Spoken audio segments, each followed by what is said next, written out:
So I think it's really interesting to think about how you and your brother grew up and in the small farming community, and you just like, you know, your goal to play football, it was really kind of all you had to focus on. And we have like these 3 amazing kids who are so fortunate to grow up the way they're growing up because of what we've created for them. But how do you create that drive and that intensity and that hunger when they're kind of like living in paradise? And I think that a lot of parents from kind of our generation that have succeeded, and we all have kids and we're like, you know, shoot, how do we make them hungry? How do we make them like fight? Yeah. I don't know. I just think it'll be interesting to see if we're able to create that for our children, you know, by some of the things that we do with them. Yeah. It's in the book, The Goldmine Effect. The guy calls it hunger in paradise, and he doesn't claim to have the answer to it, because there's so many parents like us who have, you know, we didn't have necessarily everything growing up, so it made us hungry and it made us work hard. And now we've worked so hard that our kids do have access to things we didn't.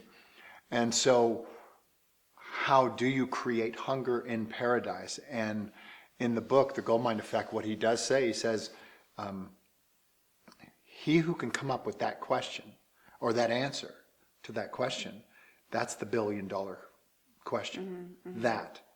And you and I know we wrestle with this every day because, you know, our kids have access and they've reached a certain, you know, they can have pretty much what they need to have.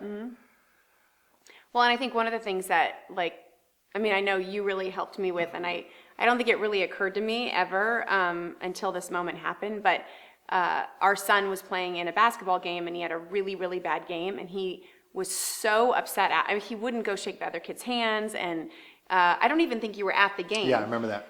And I was like rushing after him and in the school, and I'm like trying to get him to go back to the basketball court, and I was like, Axel, come on, like what's wrong? You got to go say, like, you got to be a good teammate, and you got to say, you know, thanks to the other team. And he's like, he would not look at me. He had like tears in his eyes, and he was just gone. And we ended up in front of some classroom, like on the other side of the school, and I was just sitting next to him, and I was like, it's okay, you know, you did great, and you know, and I didn't know what else to say. And then later when I was, you know, explaining what happened with Axel to Bo, and he just says, you know what, you can't rescue him. Like those moments that he has, that is going to make him better, and that's going to make him want it more and work harder. Yeah. And those feelings, you can't rescue him from those feelings. So I think, you know, we all think we need to rescue our kids from those feelings and those hard times, and you know, set things up just right for them so they don't ever have to feel that. And it's so hard to like stay out of it and not do that. But you know, I mean, I feel I definitely grew up more privileged, and I just felt like I had so many failures. And I mean, I was acting and modeling probably at 12 years old, and I mean, I was sent home from photo shoots and you know, just told that I wasn't tall enough, or like I had too many pimples on my face. And it was just, I think that's what like started to teach me that I had to be resilient and strong and fight and never give up. And I don't know that it mattered how much I was, you know, given as a child from my parents, or if it was just the circumstances and learning how to just fight the adversity. Yeah. I mean, so that's probably the answer. So, you know, maybe I'm the one with the you know, with the $1 million question, you know, the answer to Billion. that. Yeah. Oh, the $1 billion. He calls it if you can answer it, that's $1 billion question. Maybe it's adversity. I don't know. Yeah, because I mean, that's something we hear from a lot of parents, right? Like our parents always come to us and they go, well, how do you teach your kids to, you know, have that grit? And our kids seem to have that grit. Yeah. So what are we doing that's helping them, that's benefiting them in that way? I think the one thing we do for sure is we don't acknowledge them being great at something. We acknowledge the hard work that it takes. Yeah. So we don't say, hey, you're really smart in school. We said, hey, you really worked hard for that grade. Right. Or you worked hard for that championship. Yeah. You earned that.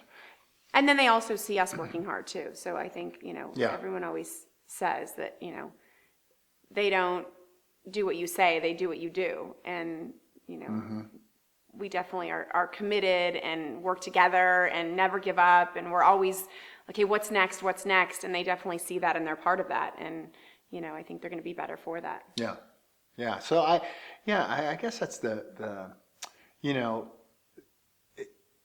you're right. They don't do what you say. No kids do, but they definitely do what you do. So when we train and we work hard, they see it. They're gonna do it. Yeah. So that's how you do that. I mean, I think being an example of what you want them to be, you have to be that too. You Yeah. can't just tell them, "Hey, be this." They're not going to do it. Right. You know, if you work hard, they're going to work hard. If you eat right, they're going to eat right for the most part. Yeah. Anything else? No, I think that's it.